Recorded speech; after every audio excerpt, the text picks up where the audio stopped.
जिस बज़्म में साक़ी हो न सागर हो न खुम हो, रिंदों को वहाँ फिर भी तसल्ली है कि तुम हो। मैं बड़े अदब के साथ जनाब से तनवीर साहब से गुजारिश करता हूँ कि हमारे स्टूडेंट से मुखातिब हों। औज़ु बिल्लाहि मिनश शैतानिर रजीम, बिस्मिल्लाहिर रहमानिर रहीम, अल्लमल इंसान मा लम यालम।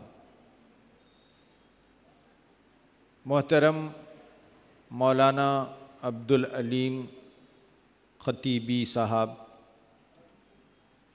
सदरे इजलास, मेरे भाई जावेद हसन अरमार साहब, इनायतुल्लाह गवाही साहब, रज़ा मानवी साहब और एक उम्मीद, ख्वाब, तमन्ना, अरमान, ख्वाहिशात और एक मकसद लिए हुए स्टूडेंट्स, गर्ल्स, भाइयों और बहनों, अस्सलामु अलैकुम रहमतुल्लाहि व बरकातुहू। मैं आप तमाम का इस अहम प्रोग्राम में इस्तकबाल करता हूँ। आपको भी मुबारकबाद पेश करता हूँ कि आप ज़िंदगी में से कुछ लम्हात निकाल कर यहाँ तशरीफ़ लाए हैं और अपने बच्चों के रोशन मुस्तक़बिल के लिए कुछ पैगाम लेकर यहाँ से जाना चाहते हैं। मैं साहिल ऑनलाइन टीम को मुबारकबाद पेश करता हूँ। पहली वजह ये कि उन्होंने 25 साल मुकम्मल किए हैं। सहाफ़त के मैदान में 25 सालों का सफ़र कोई आसान नहीं होता, ये एक कठिन सफ़र है और ऐसे दौर में मज़ीद कठिन हो जाता है जिस ज़माने में गोदी मीडिया का शोर व ग़ौग़ा हो और सच के आईने पर पर्दा डालने की चारों तरफ से कोशिशें हो रही हो। हमें चाहिए कि ऐसे मीडिया का हम भरपूर ताउन करें, सपोर्ट करें, दामे दरमे सुखने। आज मीडिया इनायतुल्लाह गवाही साहब की ज़रूरत नहीं है। सच मीडिया मेरी और आपकी ज़रूरत है, समाज की ज़रूरत है, जमहूरियत की ज़रूरत है, हमारे इस अज़ीज़ मुल्क की ज़रूरत है। हमें भी फ़ख्र है कि भटकल जैसे दूर दराज साहेली टाउन से साहिल ऑनलाइन पूरी दुनिया में सच की आवाज़ बनकर खड़ा है। अल्लाह ताला साहिल ऑनलाइन को नज़र बद से बचाए और उसे मज़ीद मज़बूत करे। मोहतरम हाज़रीन, हम आज जिस मकसद के लिए जमा हैं वो ये कि हम अपने बच्चों को, अपने स्टूडेंट्स को बताएं कि वो अपना मुस्तक़बिल किस तरह ताबनाक बना सकते हैं और वालिदैन उस मुस्तक़बिल को ताबनाक करने में अपना किस तरह रोल और किरदार अदा कर सकते हैं। मैं आगे बढ़ने से पहले दो कहानियां सुनाना चाहूँगा और दोनों सच्ची कहानियां हैं। दिल्ली में एक रेलवे स्टेशन है, उस रेलवे स्टेशन का नाम निज़ामुद्दीन है। आप में से अक्सर उस स्टेशन पर गए होंगे या कम से कम नाम आपने ज़रूर सुना होगा। उस रेलवे स्टेशन पर एक साहब मूंगफली बेचा करते थे, ग्राउंडनट, पीस। जिस घर में रहते थे वो घर रेलवे स्टेशन से करीब एक स्लम की बस्ती में था। तारपोलियन का वो घर था, बारिश होती तो सारा घर भीग जाता। न घर में टॉयलेट, न घर में नहाने का इंतज़ाम, न घर में पानी का इंतज़ाम, न घर में बराबर सोने का इंतज़ाम। ऐसे घर में, ऐसे बाप के घर एक बच्ची पैदा होती है। बच्ची कुछ कमज़ोर रहती है सेहत के एतबार से। थोड़ी बड़ी हो जाती है बच्ची तो उसको उस स्लम एरिया के करीब जो फ्लैट्स, अपार्टमेंट होते हैं, उन अपार्टमेंट में भेज दिया जाता है और उसे वहाँ बर्तन धोने और घर की सफाई के लिए रख दिया जाता है। गरीब घराने में ऐसे ही होता है, हर फर्द कमाता है। बच्ची ने भी कमाना शुरू किया, लेकिन बच्ची के अंदर एक आग थी कि मुझे पढ़ना है। तो बच्ची जिस घर में जाती काम करने के लिए, उनसे रिक्वेस्ट करती कि मुझे कुछ पढ़ाइए। घर में पढ़ना शुरू किया बच्ची ने और घर में पढ़कर प्राइवेटली उसने ग्रेड 5 का एग्जाम दिया, ग्रेड 8 का एग्जाम दिया। जब ग्रेड 9 में आ गई तो घरों में काम भी करती और बच्चों को पढ़ाती, ट्यूशन भी लेती। फिर उसने मैट्रिक पास किया, ग्रेजुएशन किया। जेएनयू जो एक बहुत बेहतरीन यूनिवर्सिटी है, उससे उसने एमए पोस्ट ग्रेजुएशन किया। उसके बाद यूपीएससी का एग्ज़ाम दिया, जो इंडिया में सबसे ऊंचे दर्जे का और कहा जाता है कि टफ एग्ज़ाम होता है, वो उसने पास करके आईएएस ऑफिसर बन जाती है। अगर मैं, हमारी बच्चियां यहाँ मौजूद हैं, अगर ये पूछूं कि आप में से कितनी बच्चियां ऐसी हैं जो इस तरह की गरीब हालत में ज़िंदगी गुजार रही हैं, तो कोई नहीं उठेगा। अल्हम्दुलिल्लाह सारे हमारे बहनें, बच्चियां पक्के घर में रहती हैं। कोई घर में काम के लिए नहीं जाता।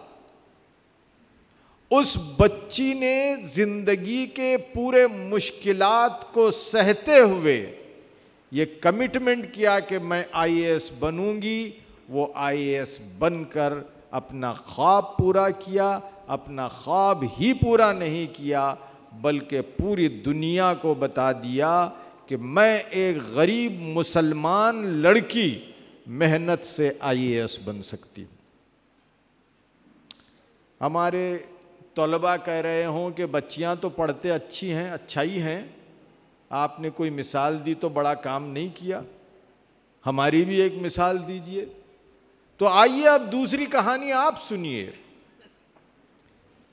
4-5 महीने पहले आपने अखबारात में एक तस्वीर देखी होगी, पता नहीं साहिल ऑनलाइन में वो शाये हुई, छपी या नहीं छपी। उत्तर प्रदेश के एक छोटे गांव में एक नौजवान लड़का चाट की जो बंडी होती है, गाड़ी होती है, ठेला, उसके करीब बैठकर प्लेटें धोता है। प्लेटें साफ करके उस चाट या गाड़ी पर खाने का आइटम जो बिकता है, खाना, बिरयानी, पुलाव जो भी है, वो उसमें गोया नौकरी करता है। वही तस्वीर शाये हुई थी। अगर मैं हमारे स्टूडेंट से पूछूं कि आप में से कोई किसी होटल में काम कर रहा है, प्लेट धो रहा है, अल्लाह ना करे कि आपको ऐसी नौबत आए, लेकिन कोई ये नहीं कहेगा कि सर मैं प्लेट धो रहा हूं। ऐसा एक नौजवान प्लेटें धोते हुए मैट्रिक पास करता है, प्लेटें साफ करते हुए बीए करता है, अलीगढ़ मुस्लिम यूनिवर्सिटी से एलएलबी करता है, उसके बाद जज का एग्जाम लिखता है और जज बन जाता है। दोनों मुसलमान केस, दोनों ने अपने हालात से मुकाबला किया और अपने मकसद और गोल को हासिल किया। इन दोनों से जब पूछा गया कि वो क्या चीज थी जिसके नतीजे में आपने इतना बड़ा गोल मकसद हासिल किया, दोनों ने एक बात कही थी, वो ये कि अंदर एक आग, एक वलवला, एक जोश, एक ख्वाब कि हां मैं ये करके दिखाऊंगा। और आज दुनिया में ऐसे ढेर सारे लोग हैं जिन्होंने तय कर लिया तो करके दिखाया। अगर आप किसी चीज को तय करते हैं, उस पे फोकस करके मेहनत शुरू करते हैं, तो अल्लाह ताला आपकी जरूर हिमायत करता है और आप कामयाब हो जाते हैं। तो मेरे तलबा, अजीज तलबा, एग्जाम के लिए अब कुछ दिन बाकी हैं। हालांकि ये समय नहीं है कि आप तय करें कि आपको क्या बनना है। आपको तो तय बहुत पहले कर देना चाहिए। ये बड़ा गलत एटीट्यूड है कि हम जब बच्चों से पूछते हैं कि आपने क्या बनने का तय किया है, एस्पायर किया है, तो बच्चे कहते हैं सर अभी मैं डिसाइड नहीं किया। यह गलत तरीका है। पहले आप डिसाइड कीजिए, उसके बाद आगे बढ़िए। अगर आप किसी बस में बैठ जाएं, बस स्टैंड पे, और आपको पूछा जाए कि कहाँ जाने वाले हैं, आप कहें कि सर अभी मैं डिसाइड नहीं किया कहाँ जाना है, तो कंडक्टर कान पकड़कर नीचे उतारेगा, बोलेगा बेवकूफ़ है, बस में बैठ गया, तुझे मालूम नहीं कहाँ जाना है। स्कूल आपकी बस है, आप स्कूल जा रहे हैं और आपको मालूम नहीं कि आपको आगे कहाँ जाना है, तो आप कैसे मुसाफिर। इसी तरह पेरेंट्स को देख लीजिए। माँ बाप से जब पूछा जाता है तो माँ बाप कहते हैं कि अब देखना भाई, रिजल्ट कैसा आता उस पर डिपेंड होगा। नहीं, रिजल्ट जो भी आ जाए, अगर मैंने ये तय कर लिया तो मैं ये हासिल करके रहूंगा। कंटक्की फ्राइड चिकन को आप जानते हैं, KFC, 9 साल की उम्र से वो तजुर्बा कर रहा था प्रोडक्ट को बनाने के लिए। उसने अपने घर में वो KFC का प्रोडक्ट बनाया और 60 साल की उम्र में जाके उसे नतीजा मिला और दुनिया भर में उसने नाम कमाया। तो ये नहीं कहना है कि अभी तो टाइम है, टाइम गुजर चुका है। अब आइए इंपॉर्टेंट चीज की तरफ। आप अपने कैरियर को कैसे डिसाइड करें। आज हमारे बच्चे कैरियर को डिसाइड करते हैं अम्मी के दबाव में, बच्चे कैरियर डिसाइड करते हैं अब्बा के दबाव में, बच्चे कैरियर डिसाइड करते हैं अपने साथी को देखकर, बच्चे कैरियर डिसाइड करते हैं पड़ोसी को देखकर। ये तरीका सही नहीं है। बच्चा, स्टूडेंट अपना गोल खुद डिसाइड करे। यकीनन उसको माँ भी हेल्प करना चाहिए और बाप भी हेल्प करना चाहिए, लेकिन गोल डिसाइड करना है स्टूडेंट। और गोल कैसा डिसाइड करेंगे? अगर आप किसी दुकान में जा रहे हैं, उस दुकान में दो ही चॉइस है कि आपको या तो ब्लैक शर्ट परचेस करना है या तो वाइट शर्ट परचेस करना है। तो ऐसी दुकान में पहले तो आप जाएंगे नहीं, और जाने के बाद आप देखकर वापस आ जाएंगे, बोलेंगे कि क्या शोरूम है, सिर्फ दो ही शर्ट रखा है। कैसी दुकान में जाएंगे? ऐसी दुकान में जाएंगे जहां वैरायटी है, क्योंकि आपको सिलेक्शन में सहूलत होगी। आप अपने इंटरेस्ट, एप्टीट्यूड, चाहत के मुताबिक एक शर्ट को सेलेक्ट करेंगे। तो मैं स्टूडेंट से यह कहूंगा कि आप सिर्फ इतना न समझें कि कैरियर गोल का मतलब डॉक्टर और इंजीनियर, क्योंकि हमारे घरों में या तो डॉक्टर होता है या तो इंजीनियर होता है, इसके अलावा कुछ नहीं होता है। पेरेंट कहते हैं कि बच्चे को पढ़ाने की बहुत ख्वाहिश थी लेकिन नहीं पढ़ रहा सर। अरे नहीं पढ़ रहा मतलब बच्चा तालीम छोड़ दिया है? नहीं, बीए कर रहा है। बड़े थके हुए अंदाज में बोलेंगे कि बीए कर रहा है। बीए भी एमबीबीएस के बराबर है, वो भी ग्रेजुएशन है। आप बीए करेंगे, एमए करेंगे, पीएचडी करेंगे, प्रोफेसर बनेंगे। कल एक हमारे दोस्त से मुलाकात हुई, उनका बेटा 20 साल में पीएचडी करके आज है बेंगलोर के एक बहुत ही इंपॉर्टेंट कॉलेज में साइकोलॉजी का प्रोफेसर बना हुआ है। 2 लाख के बराबर सैलरी उठाता है 20 साल की उम्र में। तो ये समझ लेना चाहिए कि कामयाबी सिर्फ एक रास्ते से गोल नहीं मिलती, बल्कि मुख्तलिफ रास्ते हैं जिसके ज़रिए आप अपने मकसद को, गोल को हासिल कर सकते हैं। तो उसके लिए चाहिए कि सबसे पहले आप ज्ञान हासिल करें कि क्या क्या कैरियर अपॉर्चुनिटीज़ हैं। देखिए, मुझे जो टाइम दिया गया है वो मजबूरी है, ऑर्गेनाइजर्स ने आधा घंटा दिया है, जबकि इस तरह के वर्कशॉप 3-3 घंटे के हम चलाते हैं। आधे घंटे में मैं पूरी बात नहीं बयान कर सकता, लेकिन ये शिकायत नहीं है। मैं ये कहना चाह रहा हूं कि आप मेरी तकरीर पर डिपेंड ना होएं।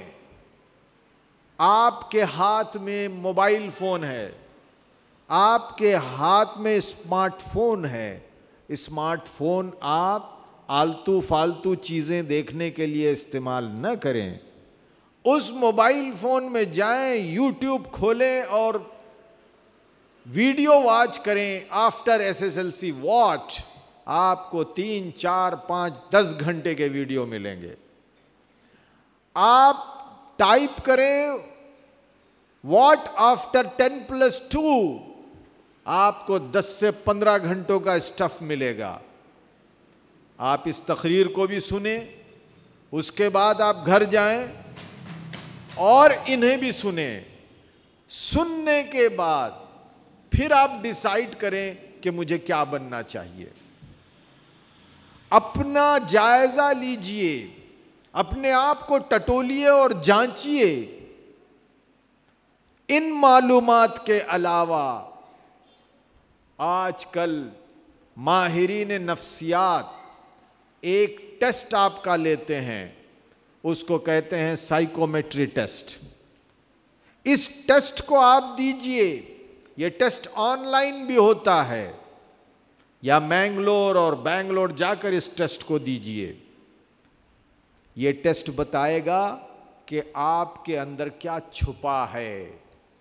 ये टेस्ट बताएगा कि आप किस प्रोफेशन के लिए बेस्ट हैं। आपको डॉक्टर बनना चाहिए, इंजीनियर बनना चाहिए, साइंटिस्ट बनना चाहिए, लॉयर बनना चाहिए, स्पोर्ट्स पर्सन बनना चाहिए या बिजनेसमैन बनना चाहिए, वगैरह वगैरह। तो ये आप काम करें। अब आइए मैं कुछ मोटी बातें बता देता हूं। मैट्रिक के बाद बहुत सारे छोटे छोटे कोर्सेस हैं।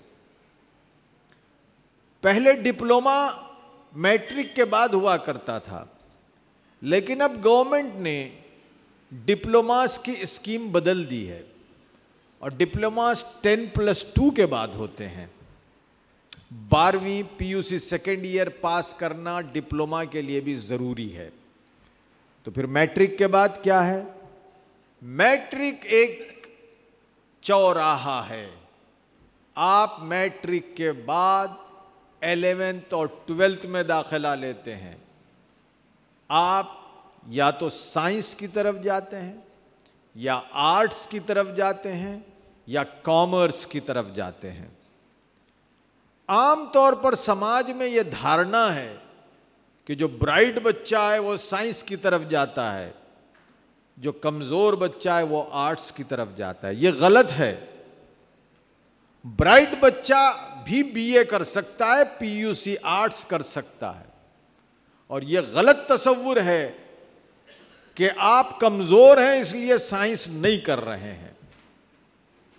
याद रखिए, जो बच्चे ऐसा समझते हैं कि मैं कमजोर हूं, मेरा मैथमेटिक्स कमजोर है, हमने तजुर्बा किया है कि वो तालिबे इल्म जो ग्रेड 9 में था और उसको बुलाकर पूछा गया कि 1013 लिखें, 1013, तो उस लड़के ने लिखा 1,13,000।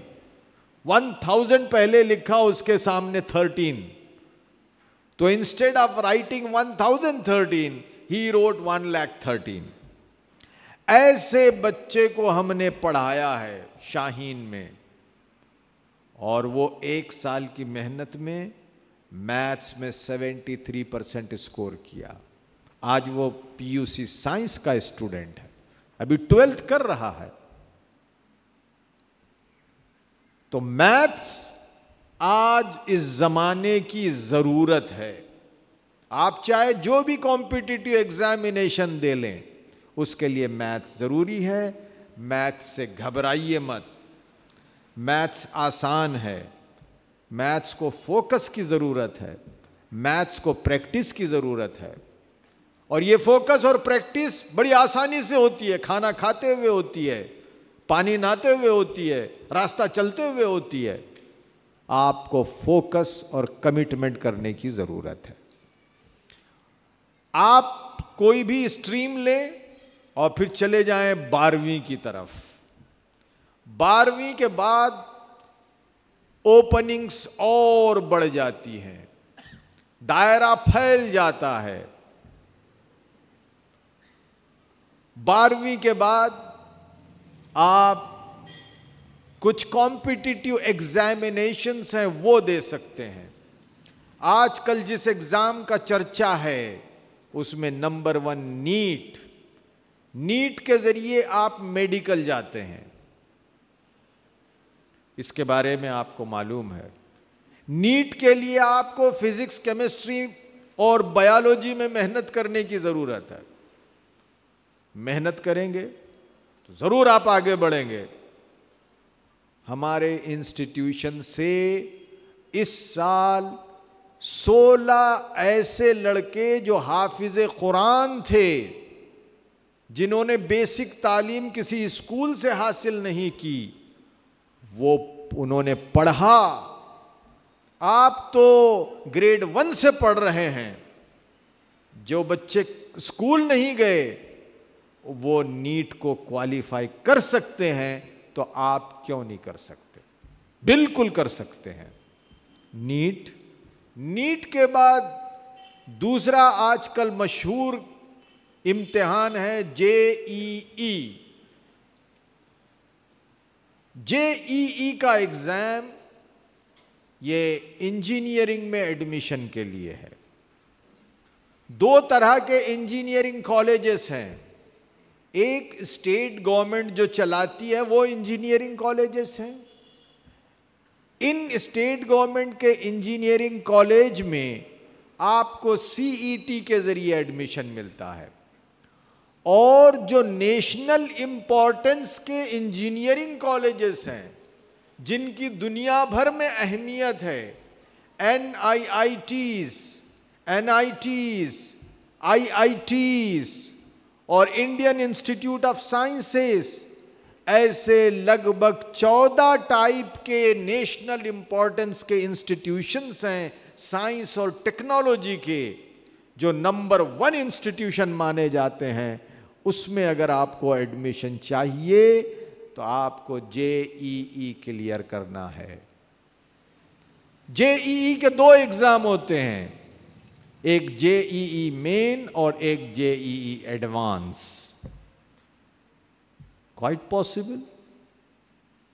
कल मुझे बड़ी खुशी हुई कि सिरसी के एक हमारे दोस्त का लड़का, जो यहां आपके शहर के प्रोफेसर जरजरी साहब का पोता लगता है, सॉरी नवासा, उस लड़के ने बिना कोचिंग के, बगैर ट्यूशन के, उसने 99.30 उसने मार्क्स हासिल किए हैं।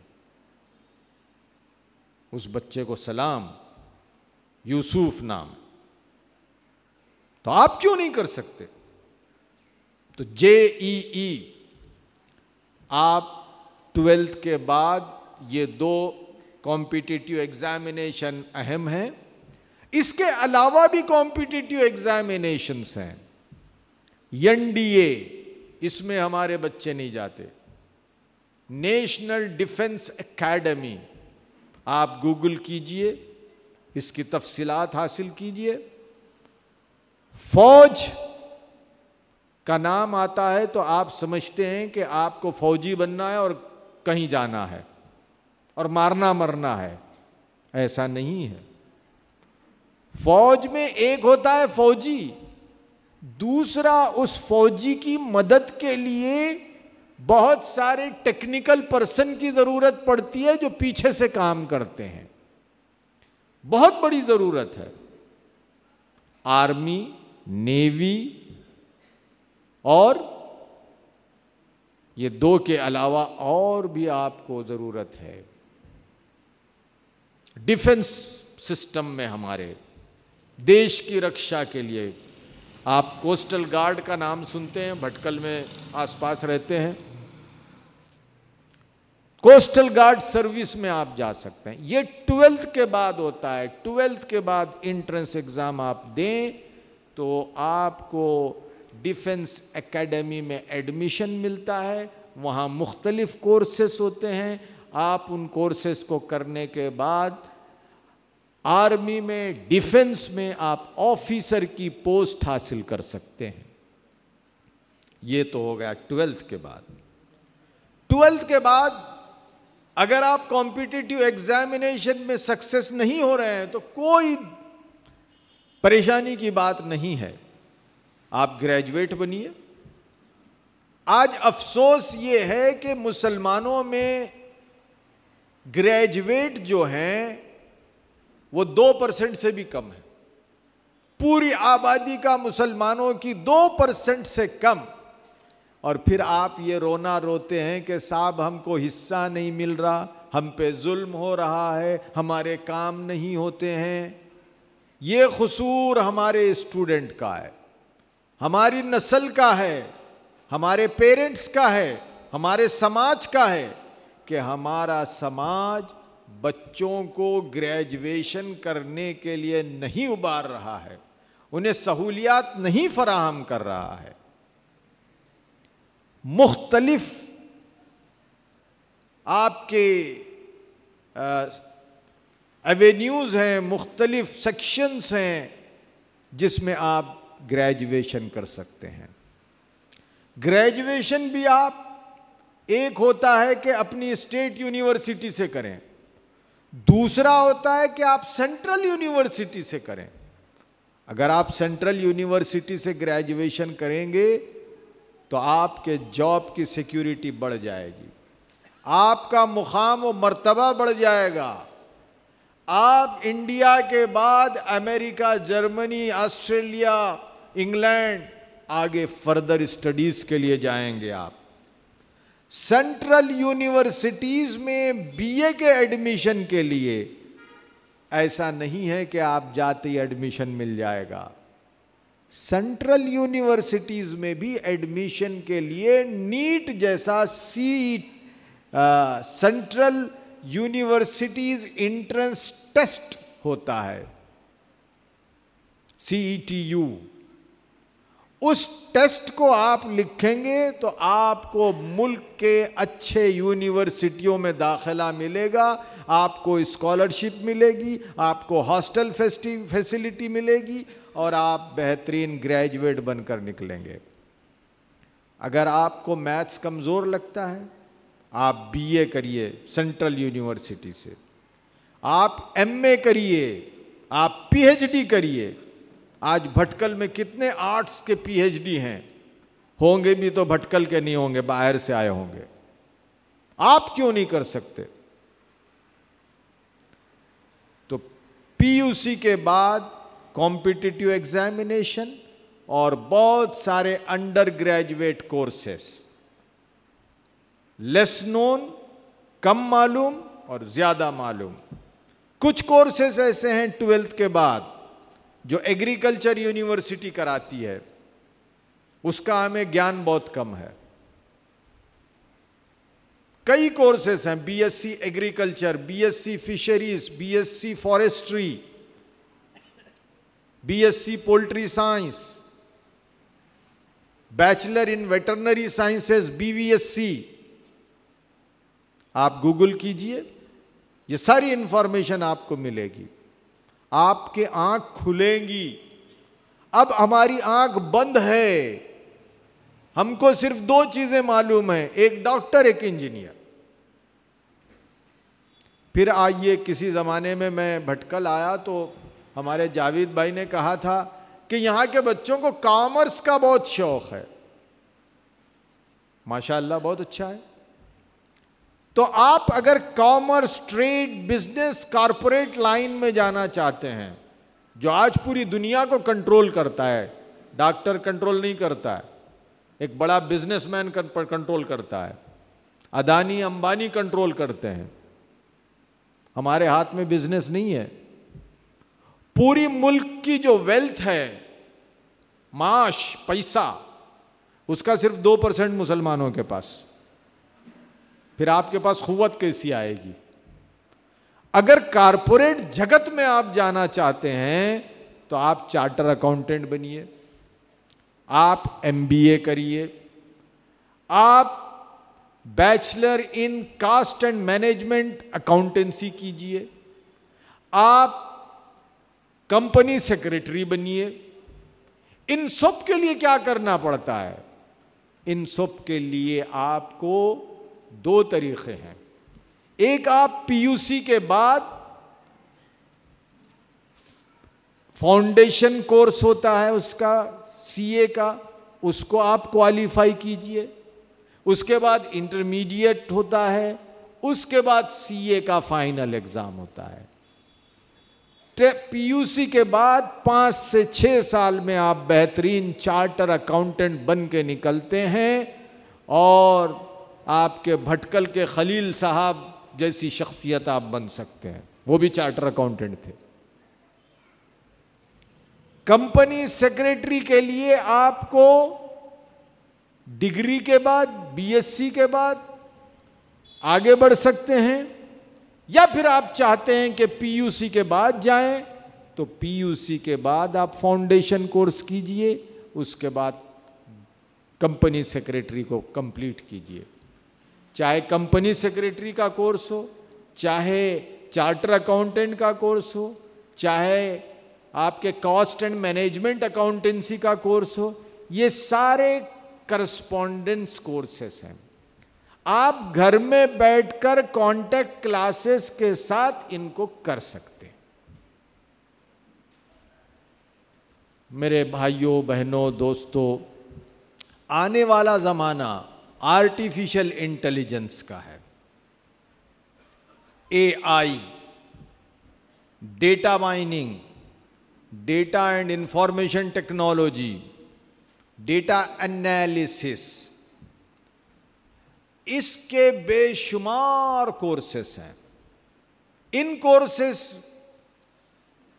को करने के लिए या तो आपको इंजीनियरिंग करना है या आपको BSc करना है मैथ सब्जेक्ट के साथ।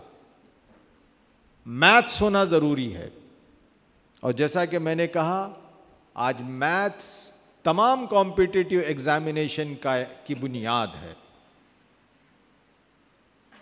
आप BSc कीजिए और आर्टिफिशियल इंटेलिजेंस के बेशुमार कोर्सेस इंट्रोड्यूस हो रहे हैं, नए नए कोर्सेस आ रहे हैं। एक बड़ी मार्केट खुलने वाली है आर्टिफिशियल इंटेलिजेंस की। वहां जाइए और अपनी किस्मत आजमाइए। एक और अहम फील्ड है, मुसलमानों के लिए बहुत इंपॉर्टेंट है, वो है लॉ।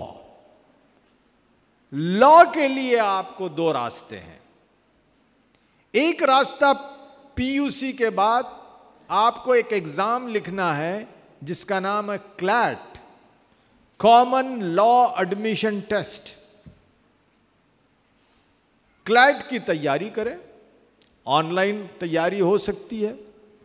अगर आप क्लैट में अच्छा रैंक लाते हैं तो सेंट्रल गवर्नमेंट के जो लॉ इंस्टीट्यूट हैं, नेशनल लॉ इंस्टीट्यूट बेंगलोर में है, और इस तरह 14 से 17 हिंदुस्तान में लॉ इंस्टीट्यूट हैं, लॉ कॉलेजेस हैं, लॉ यूनिवर्सिटीज़ हैं, वहाँ पे आपको दाखिला मिलेगा।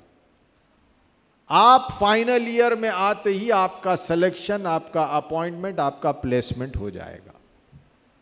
आप बड़े लॉयर बनकर उभरेंगे, हाई कोर्ट और सुप्रीम कोर्ट के लॉयर। अज़्म कीजिए, वलवला पैदा कीजिए, ख्वाब देखिए, फोकस कीजिए, तो क्वाइट पॉसिबल। अजीज तलबा, राहें बहुत हैं और ये राहें आपका इंतजार कर रहे हैं। जो सोएगा वो खोएगा, लिहाजा आपको फैसला करना है। लेकिन एक बात बताऊं, अगर कोई नौजवान सिर्फ इस दुनिया की भलाई चाह रहा है तो वो बड़े घाटे में है। मुसलमान दो मकासद तय करता है, एक शॉर्ट टर्म मकसद और एक लॉन्ग टर्म मकसद। और शॉर्ट टर्म मकसद भी लॉन्ग टर्म मकसद को हासिल करने के लिए होता है। और लॉन्ग टर्म मकसद हमारा और आपका क्या है? वो ये कि हम क़यामत के दिन, आखिरत के दिन कामयाब हो जाएंगे। उस आखिरत की कामयाबी के लिए हम लॉयर बनेंगे, उस आखिरत की कामयाबी के लिए हम डॉक्टर, इंजीनियर, प्रोफेसर और साइकोलॉजिस्ट बनेंगे। दुनिया कमाने के लिए नहीं, लेकिन हाँ, दुनिया भी कमाई जा सकती है। दुनिया कमाना भी नेकी है, लेकिन दीन को कुर्बान करके नहीं। तो ये आप याद रखें, और दीन के साथ साथ दुनिया की फलाह व बहबूदी के लिए आप दुआ करते हैं, रब्बना आतिना फिद दुनिया हसना। उस दुआ के मुताबिक आप अमल भी कीजिए, मेहनत भी कीजिए। मैं 1-2 मिनट में हमारे पेरेंट्स से कुछ कहना चाहूँगा। बच्चों के मुस्तकबिल को संवारने में पेरेंट का बहुत अहम किरदार होता है। और आज हमारे समाज में हमारे पेरेंट के अंदर एक बहुत बड़ी बीमारी आ चुकी है, मर्ज आ चुका है। वो ये कि हम अपने बच्चे को अपना बच्चा नहीं तसव्वुर करते। हम अपने बच्चे को धुतकारते हैं, हम अपने बच्चे को मेहमानों के सामने कहते हैं कि ये पढ़ता नहीं है। मैं पिछले हफ्ते एक मुकाम गया था, डिनर पे दावत दी गई, प्रोफेसर साहब थे, 4 बच्चों को अपने बुलाते हैं और कहते हैं कि तनवीर साहब इन्हें नसीहत कीजिए, ये नहीं पढ़ता, ये नहीं पढ़ती, ये नहीं पढ़ती, ये नहीं पढ़ती। आज पेरेंट ये जो अमल करते हैं कि अपने बच्चे को डिस्काउंट करना, अपने बच्चे को धुतकारना, अपने बच्चे को कमतर गिराना, गर्दानना, ये बहुत बड़ा गलत अमल है। अल्लाह के रसूल सल्लल्लाहु अलैहि वसल्लम ने मुमानियत फरमाई है कि तुम अपने बच्चों को दूसरे बच्चों के सामने, दूसरों के सामने गिराइए मत, उनकी बेइज्जती मत कीजिए। जब आप उनकी बेइज्जती करेंगे तो बच्चा आपकी इज्जत नहीं करेगा, आपकी इज्जत बच्चे के दिल से निकल जाएगी। आज घर जाइए, अपने बच्चे को गले लगाइए, बच्चे की पेशानी पर बोसा लीजिए। कितने बच्चे हैं जब हम प्रोग्राम में बाप और बेटे को मिलाते हैं तो बाप के आंखों से आंसू जारी हो जाते हैं, कहते हैं कि सर मैं 5 साल के बाद अपने बच्चे को सीने से लगा रहा हूं। ये आपका बच्चा है, इस बच्चे को जन्नत में दाखिल करवाना आपकी जिम्मेदारी है। खु अनफुसकुम व अहलिकुम नारा, ये मौली साहब की जिम्मेदारी नहीं, ये तनवीर की जिम्मेदारी नहीं, मौलाना की जिम्मेदारी नहीं, बुनियादी तौर पर पेरेंट की जिम्मेदारी है। और अगर पेरेंट बच्चे को अप्रिशिएट नहीं करेंगे, गले से नहीं लगाएंगे, बच्चे की बात सुनेंगे नहीं, तो बच्चे में कॉन्फिडेंस पैदा नहीं होगा। बच्चे में कॉन्फिडेंस आप पैदा करेंगे। बोलिए बेटे तुम कर सकते हो, तुम्हारे पीछे मैं खड़ा हूं। आज कितने बच्चे हैं जो अपने बाप को चाहते हैं। हम चिट्ठी लिखाते हैं कि जो बच्चे बाप को चाहते हैं वो राइट लिखें, बहुत कम बच्चे राइट लिखते हैं। आज क्या बच्चे जब पूछते हैं हम क्या बनोगे, तो 1% बच्चा भी ये नहीं बोलता कि मैं बाप के जैसा बनूंगा, इसलिए कि बाप मॉडल नहीं बन रहा। आप मॉडल बनिए बच्चों के सामने, और घर में रिश्ते अच्छे बना के रखिए। आपको मालूम होगा दुनिया के तमाम साइकोलॉजिस्ट ये कहते हैं कि बच्चे की तालीम पर माँ और बाप की रिलेशन का जबरदस्त असर पड़ता है। आप समझते हैं कि मैंने बीवी को कुछ बोल दिया तो क्या हुआ, बच्चे के दिमाग पे असर हो रहा है। तो घर में अच्छा माहौल रखिए, खुशगवार माहौल, जहां अच्छे ब्रेन, अच्छे दिमाग फरोग पाएं। अगर हम ये करेंगे और सब मिलकर नस्ल की तैयारी की कोशिश करेंगे तो इंशाअल्लाह हम एक बेहतरीन नस्ल को आगे देख सकते हैं। अगर हम नस्ल को तैयार करने की फ़िक्र नहीं करेंगे जिस तरह के आज का इजलास है, तो हमारा मुस्तकबिल क्या होगा पता नहीं। अल्लाह ताला हमारा मुस्तकबिल बेहतर करे। शुक्रिया, जज़ाकल्लाह।